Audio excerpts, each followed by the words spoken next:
He's now serving his sixth term in the Congress. He's an acknowledged leader in the opposition to the war in Iraq and a chief advocate for bringing home both the troops and the U.S. corporations as Halliburton.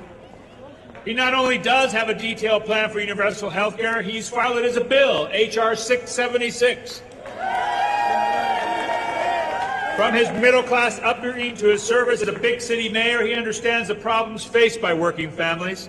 He is one of the few members of the House of Representatives who is also a member of the AFL-CIO. He has seen firsthand the damage free trade pacts like NAFTA and CAFTA have done to workers and small business owners in this country. And as president, one of his first acts will be to cancel NAFTA. An outspoken defender of civil rights, he voted against the Patriot Act. A champion of human rights, he unequivocally supports the right of any two people to marry. He is seriously committed to his congressional work where he has never faltered. And along with his bills to end the Iraq war and creating not-for-profit health care, he recently filed articles of impeachment against the vice president.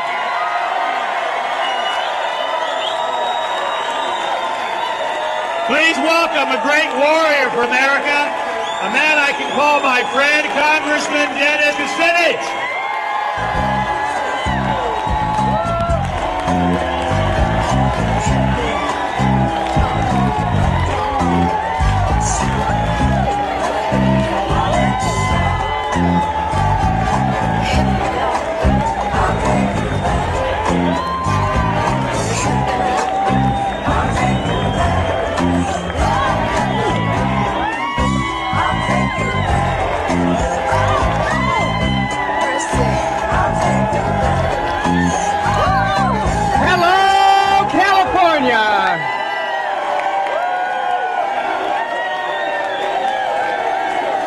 Let's hear it for the spirit of California.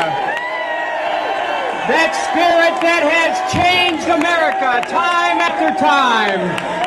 That spirit that has started powerful social and economic movements that have swept America. That spirit that ignited the passion of the 60s, that high-spirited time when people came together believing in an ascending vision of what was possible in our society. That vision belongs to California, belongs to America, belongs to the world. Let's revive and call it forward once more. Let's create the America of our dreams, beginning here in California.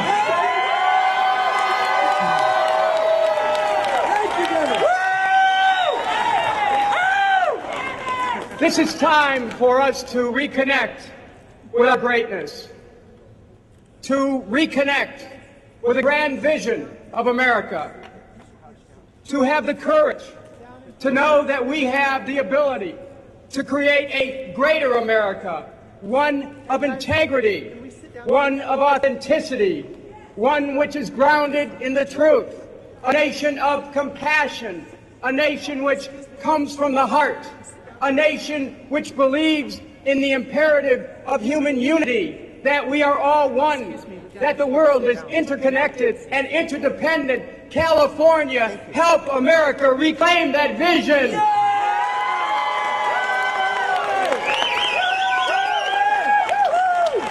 I speak of the imperative of peace.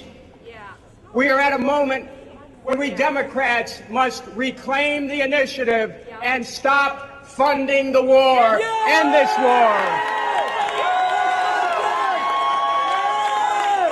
And that's exactly what my proposal, H.R. 1234, is about, a plan to end the war, which understands that we must end the occupation, close the bases, bring our troops home, have a parallel process that reaches out to the international community, reaches out to Syria, reaches out to Iran, puts together an international peacekeeping force that moves in as our troops leave. It is time for America to end the occupation, to end the war. It is time, California, it is time for us to challenge this idea of war as an instrument of policy. It is time for the Democratic Party to stand and reject preemptive war, to stand and reject policies of unilateralism and policies that separate us from the world. Let's create a world as one. Let's create the context for human unity, California. This is the time for us to unite with people of the world. We must not only challenge war, we must challenge the type of thinking which tells us that war is inevitable. This is what the Department of Peace and Nonviolence is all about. H.R.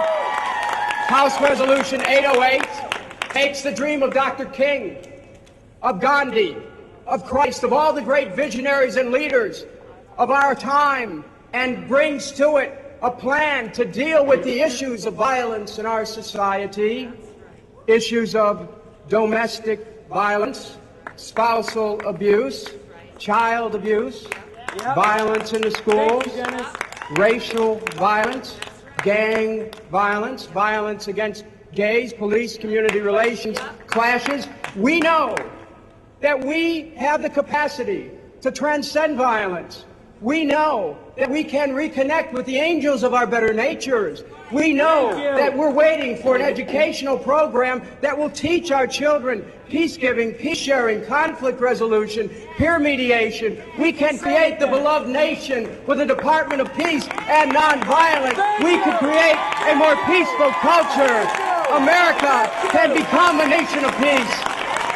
America, with the guiding principles of peace, which enable us to reconnect with the world and give a commitment to peace at home, can play the central role in an even-handed approach to bringing peace to the Middle East.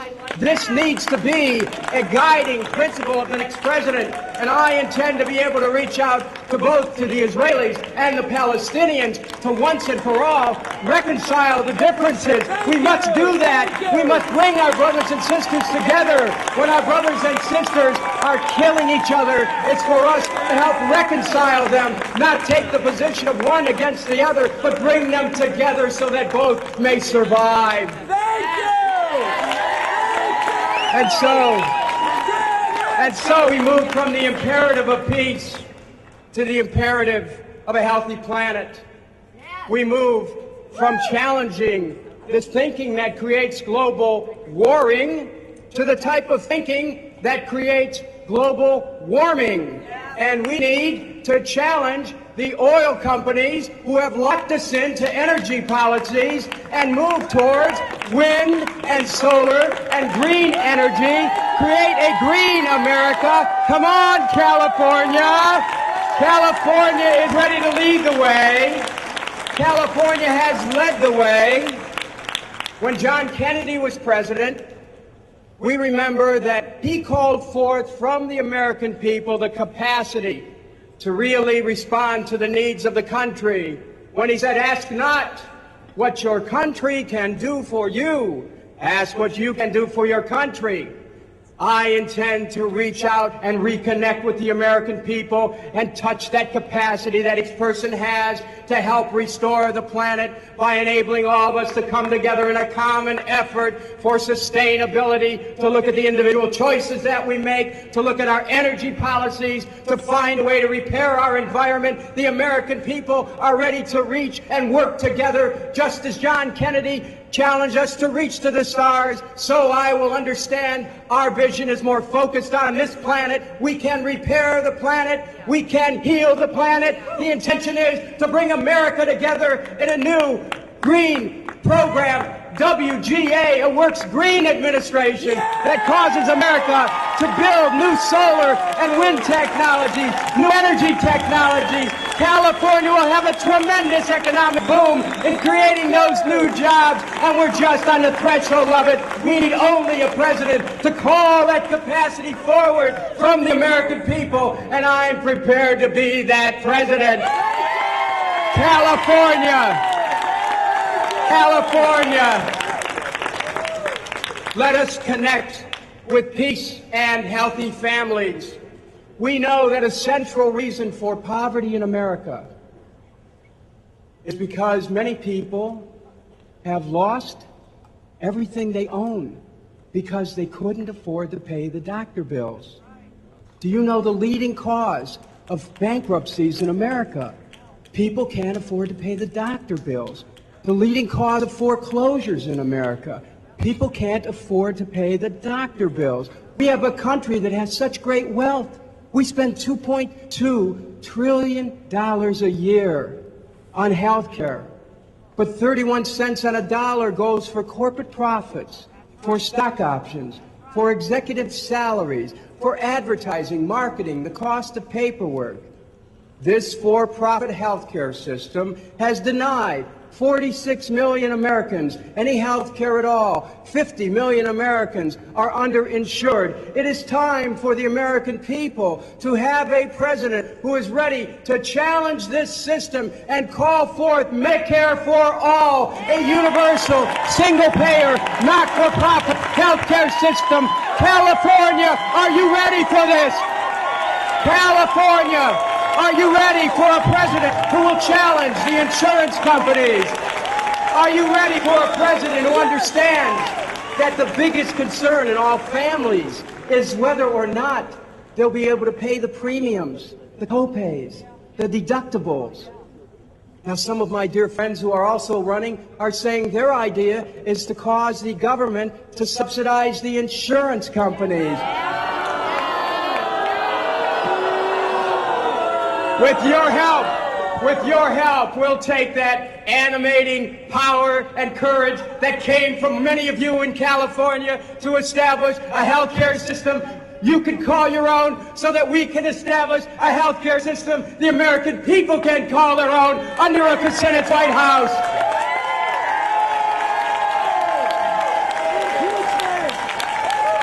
I speak of the imperative of a healthy economy, where we have jobs for all, a new WPA, where we rebuild America's bridges, water systems, sewer systems, put millions of people back to work, just like Franklin Roosevelt did. He understood that government has the power to create these jobs, and government has the obligation. Rebuild those bridges, rebuild those roads, rebuild our water systems and our sewer systems, rebuild our schools, rebuild our libraries, rebuild America. We have so much work to do and so many people who need the jobs, and I'm prepared to lead the way with a new WPA.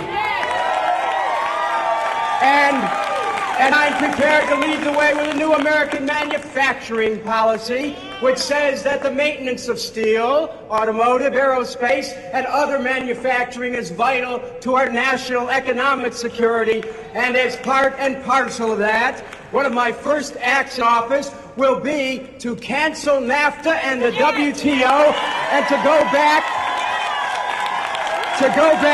to bilateral trade, conditioned on workers' rights, the right to organize, the right to collective bargaining, the right to strike, the right to decent wages and benefits, the right to a safe workplace, the right to a secure retirement, the right to participate in the political process.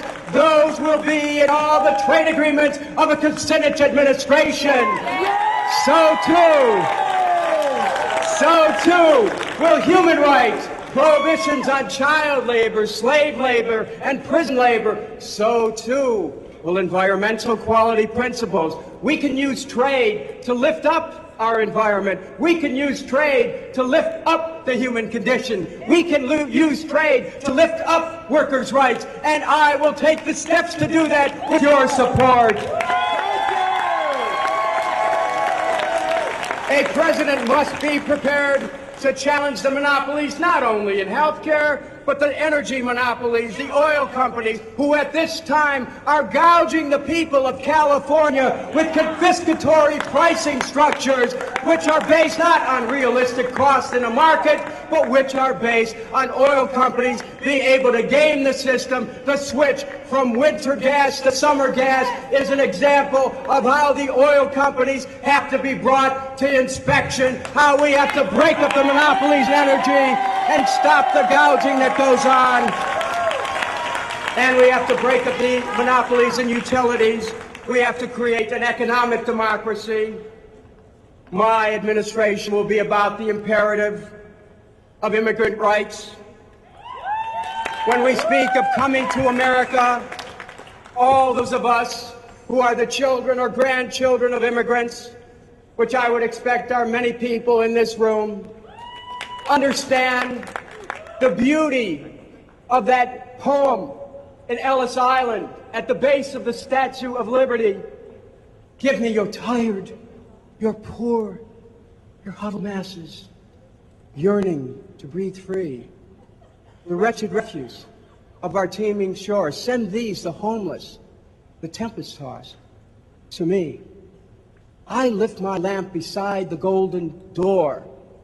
We must once again open the golden door of compassion and justice and make sure that our immigrant brothers and sisters are no longer exploited, that they have a path to legalization, that we have amnesty, that we have the ability to give people a chance to integrate into this system in a way that is deserving of the work that they perform. We need to enforce labor laws and stop the exploitation of immigrant workers. We need to make sure that immigrant workers have all their rights protected. That's what Cesar Chavez was about with the farm workers. And I say, once again, si se puede, si se puede, si se puede, si se puede, si se puede.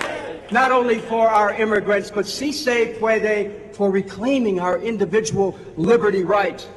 One of my first acts as president will be to send the Justice Department into federal court to overturn the Patriot Act, which has denied us our basic liberties.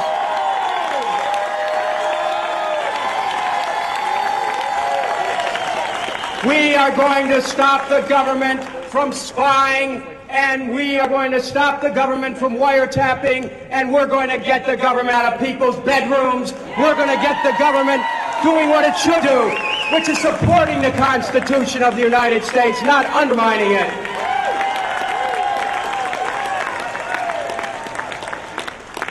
My administration will be to bring a healing hand to this nation on the issue of support for life.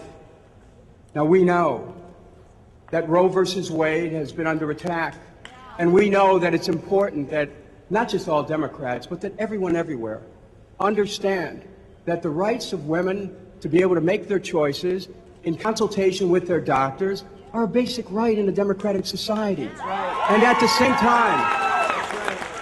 the same time, imagine a president who will reach out to heal the country and say, it is time for us to have prenatal care, postnatal care, child care, universal health care, a living wage, and all those things that help support a culture of life. My presidency will be about bringing that healing hand to our country, to creating the kind of dialogue that can help close the divisions and heal America. America is waiting for a president who is a healer. America is waiting for a president who, when he takes that oath of office to support the Constitution of the United States, stands also for honest elections, stands also for honesty in the White House. And I want you to know that I filed that bill of impeachment of the Vice President because I believe in the Constitution of the United States.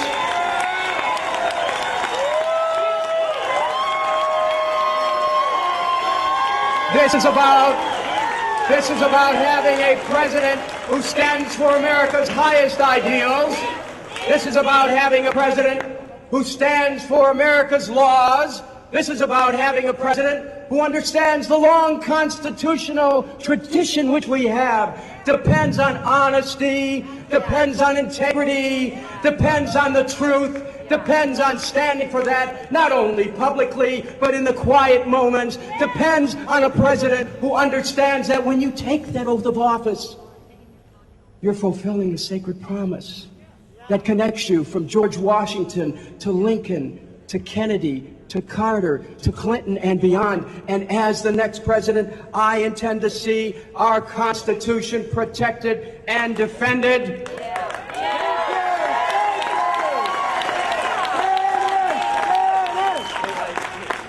Our presidency will be about the imperative of human unity and the imperative of international laws.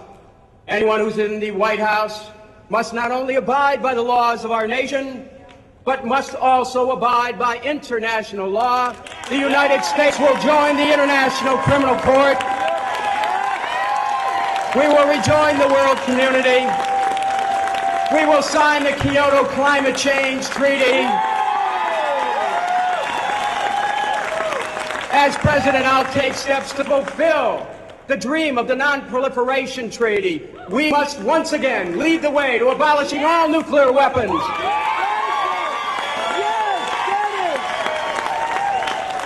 We must take this sword of Damocles, which is hanging over our globe, which threatens the life, indeed, of this planet, and we must put that sword aside, and we must follow and proclaim the importance of that biblical prophecy of beating our swords into plowshares, our spears into pruning hooks. And a Kucinich presidency will be about connecting with the world community, affirming the tenets of the Biological Weapons Convention, the Chemical Weapons Convention, the Small Arms Treaty, the Landmine Treaty. Oh, we're going to reconnect with the world community, and we will become once again a beloved nation all around the world, based on our principles, based on the force of our beliefs and our ethics, and not on the force of our armaments. Oh, America, California, we're just at the beginning of new possibilities, and it's time to call forth this new America to see out there that other possibility of what America's about. The poet Tennyson said, "Come, my friends, 'tis not too late to seek a newer world. I tell you that I can see that newer world. I can see an America of peace and prosperity. I can see an America where we have jobs for all, and housing for all, and education for all, and job care for all, and jobs for all, and education for all, health care for all, a cleaner environment. I can see an America where we connect with our hearts again, where we set aside our fears, where we find that enabling courage, that great force within us that reaches and towers and causes us once again to be the nation that we all love. We've lost so much in the last few years, but we know we have this capacity to be more than we are, to be better than we are. I'll reach deep into the American people to get them to respond to this call for greatness again, to get them to respond to this call for oneness again, to get them to respond to the call of one nation again, to get them to respond to a call of a nation with compassion and love and courage and dignity, a nation where peace will rule, a nation which loves America and loves our principles and loves the world. Thank you very much. God bless you. Thank you.